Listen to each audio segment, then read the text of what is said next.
Hey, John with a Conversation That Matters for June 25th, 2017. I want to share my thoughts on the new Wonder Woman movie that just came out. I saw it the other day, and it's a beautiful movie in many ways. It's got great cinematography, just beautiful worlds that kind of suck you into getting involved in the story. It seems like there's a contrast going on between the world of the Amazons, which is just bright and kind of harkens back to an ancient time of timeless principles, and they seem to be bent on keeping tradition alive and persevering to defend it.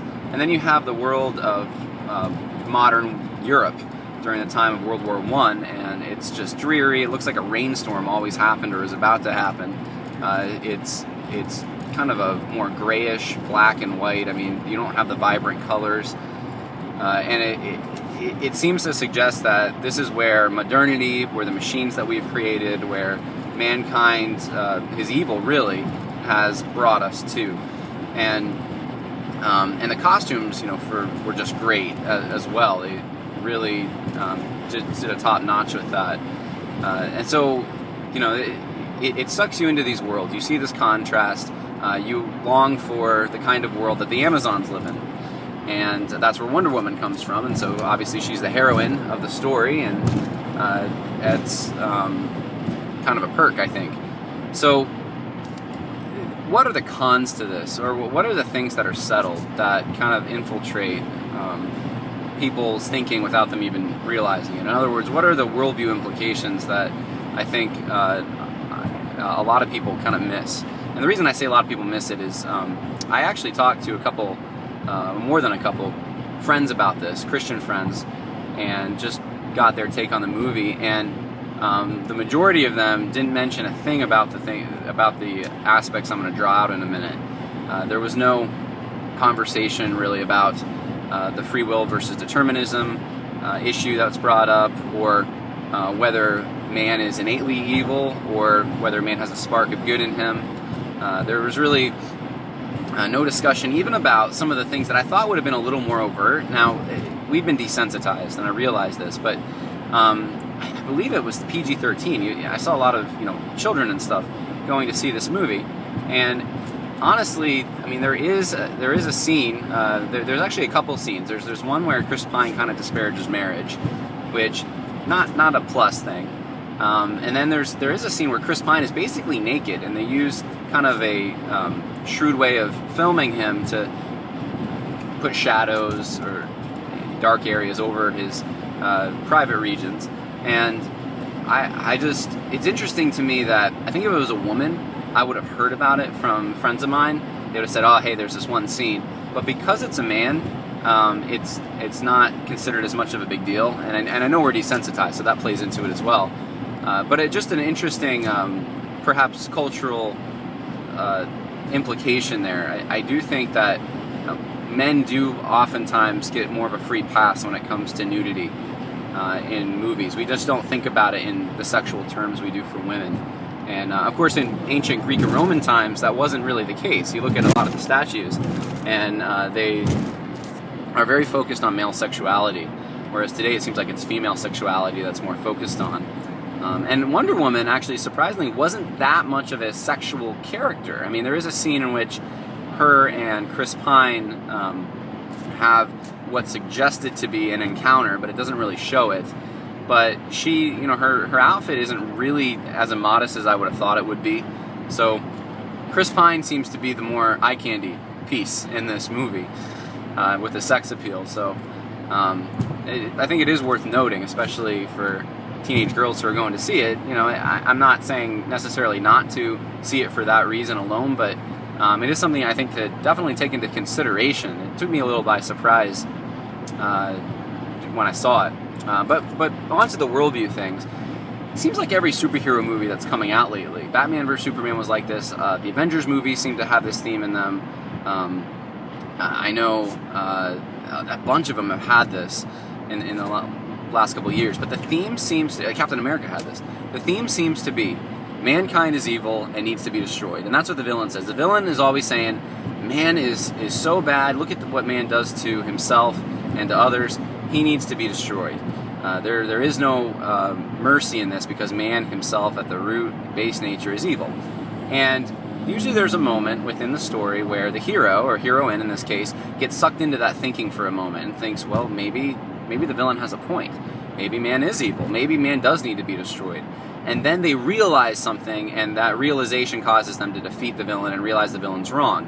And the realization in Wonder Woman was she believes in love. She thinks that love is, even though mankind does deserve to be destroyed, which she admits, love compels her to not destroy man. And then the added bonus is that man has free will and can choose whether they want to be good or evil, kind of towards the end. And it is very interesting because from a Christian standpoint, this is almost like a false gospel. I mean, it's not even almost. It is a false gospel. It is the problem is clearly delineated.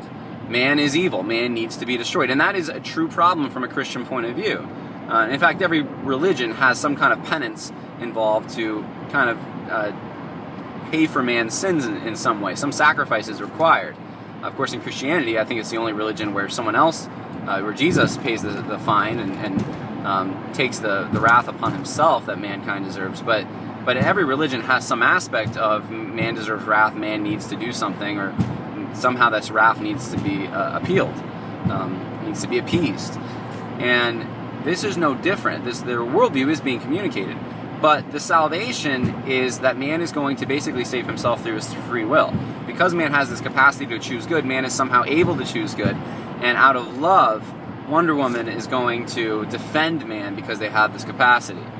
And that is a salvation message. It is a false salvation message because from a Christian point of view, man is never able to do good according to the terms God has laid out. Man can never keep the law of God. That's why we need Christ. But Wonder Woman and a lot of the modern superhero movies posit a gospel in which Christ is really not needed.